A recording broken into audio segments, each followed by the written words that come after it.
AI trend నడుస్తుంది కాబట్టి వెబ్సైట్కి ఎస్ఈఓ చేయించుకోవడం, ఎస్ఈఓ నేర్చుకోవడం కూడా వేస్ట్ అని చాలామంది అంటున్నారు. ఈ మధ్య ఒక స్టూడెంట్ అడిగిన క్వశ్చన్ ఏంటంటే, సార్ ఇప్పుడు మొత్తం ఏఐ ట్రెండ్ నడుస్తుంది కదా, ఎవరు గూగుల్లోకి వెళ్ళి సెర్చ్ చేస్తున్నారు, సో డైరెక్ట్గా చాట్ జీపీటీ కానివ్వండి, జెమినీ ఏఐ కానీ, పర్ప్లెక్సిటీ కానీ ఇక్కడికి వెళ్ళి వాళ్ళకి ఏం కావాలి సెర్చ్ చేస్తున్నారు కదా, ఇప్పుడు నేను వెబ్సైట్కి ఎస్ఈఓ చేయించుకోవడం ఆర్ నేను ఎస్ఈఓ నేర్చుకోవడం వల్ల నాకు టైం వేస్టే కదా సార్, అసలు యూజ్ లేదు కదా సార్ అన్నట్టుగా అన్నాడు అనమాట. తను అడిగిన క్వశ్చన్ చాలా వ్యాలిడ్ అయిన క్వశ్చన్, చాలామంది మైండ్లో ఉన్న క్వశ్చన్ కూడా ఇదే అనమాట. ఫర్ ఎగ్జాంపుల్, ఇప్పుడు నాకు ఒక వెడ్డింగ్ ప్లానర్స్ కావాలనుకోండి హైదరాబాద్లో, నేను ఒక పర్ప్లెక్సిటీ కానీ చాట్ జీపీటీని ఓపెన్ చేస్తాను. అక్కడికి వెళ్ళిన తర్వాత can you give the list of 10 wedding planners in Hyderabad search చేశాను అనుకోండి, అవి ఆటోమేటిక్గా సమ్ 10 రిజల్ట్స్ ఇస్తుంది. అవునా? ఈ 10 రిజల్ట్స్ అనేది అది ఎక్కడి నుండి కలెక్ట్ చేసుకొని ఇస్తుంది, వీళ్ళు 10 మెంబర్స్ బెస్ట్ అన్నట్టుగా. సో కంప్లీట్గా ఎలాంటి ఏ అయినా సరే, ఏదైనా కూడా సరే పబ్లిక్ డేటాని తీసుకొని వాళ్ళు మనకి ఇన్ఫర్మేషన్ ఇస్తారనమాట. పబ్లిక్ డేటా అంటే ఏంటి?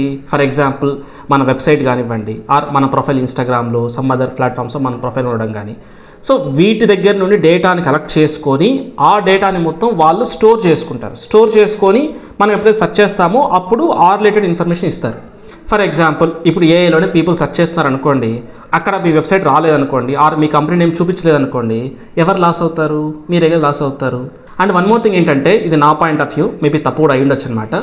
నెక్స్ట్ 20 years ఖచ్చితంగా పీపుల్ సెర్చ్ చేస్తూనే ఉంటారు. మేబీ పీపుల్ వచ్చి గూగుల్లో సెర్చ్ చేశారు ఇన్ని రోజులు, ఆర్ బింగ్లో సెర్చ్ చేశారు, ఇప్పుడు లేటెస్ట్గా ఏఐ వచ్చింది, అక్కడైనా సెర్చ్ చేస్తున్నారు. నెక్స్ట్ మేబీ రేపు కొత్త టెక్నాలజీ రావచ్చు, సో అక్కడైనా సరే పీపుల్ వాళ్ళకి ఏమి కావాలో వాళ్ళు వెళ్ళి సెర్చ్ చేస్తారు, నాకు ఇది కావాలి అని సెర్చ్ చేస్తారు. సెర్చ్ చేసినప్పుడు వాళ్ళకి మన వెబ్సైట్ కానీ ఆర్ మన డీటెయిల్స్ కానీ కనిపించాలి. అట్ ప్రెజెంట్కి మనం గూగుల్లో టాప్ రావాలన్నా, బింగ్లో టాప్ రావాలన్నా మన వెబ్సైట్ని ఆప్టిమైజ్ చేస్తాం అనమాట. అంటే వాళ్ళకి తగినట్టుగా ఆప్టిమైజ్ చేస్తాం. దాన్నే ఎస్ఈఓ అంటారు. సపోజ్ ఇప్పుడు పీపుల్ చాట్ జీపీటీలో కానీ, పర్ప్లెక్సిటీలో కానీ ఆర్ జెమినీ ఏఐలో సెర్చ్ చేస్తారనుకోండి, మన వెబ్సైట్ రావాలి అంటే అక్కడ మనము మన వెబ్సైట్కి జీఈఓ చేసుకోవాలన్నమాట. అంటే అల్టిమేట్గా ఏ టెక్నాలజీ వచ్చినా కూడా దానికి తగినట్టుగా మన వెబ్సైట్ని ఆప్టిమైజ్ చేసుకోవాలి. అండ్ బెస్ట్ థింగ్ ఏంటంటే, ఇప్పుడు ఎస్ఈఓకి, జీఈఓకి వీటికంతా ఏంటంటే పెద్ద ర్యాంకింగ్ ఫ్యాక్టర్స్ ఏం పెద్ద డిఫరెన్స్ ఉండవు. ఒక 5 factors 10 factors డిఫరెన్స్ ఉంటాయి తప్పనిస్తే కంప్లీట్గా దీనికి సపరేట్ ప్రాసెస్, దీనికి కంప్లీట్గా సపరేట్ ప్రాసెస్ అనేది ఏమి ఉండదు. ఆల్మోస్ట్ సేమ్ ప్రాసెస్ అన్నిటికీ. సో అందువల్ల నెక్స్ట్ కమింగ్ 20 years వరకు పీపుల్ ఏదో ప్లాట్ఫామ్లో పీపుల్ సెర్చ్ చేస్తూనే ఉంటారు. వాళ్ళు సెర్చ్ చేసినప్పుడు వాళ్ళకి మనం కనిపించాలి ఆ ప్లాట్ఫామ్స్లో. సో దానికి తగినట్టుగా మన వెబ్సైట్ని, మన ప్రొఫైల్ని మనం ఆప్టిమైజ్ చేసుకోవాలి. అప్పుడే కస్టమర్స్ సెర్చ్ చేసినప్పుడు డిఫరెంట్ ప్లాట్ఫామ్స్లో వాళ్ళు మనం రీచ్ అవ్వడానికి పాసిబిలిటీస్ ఉంటుంది.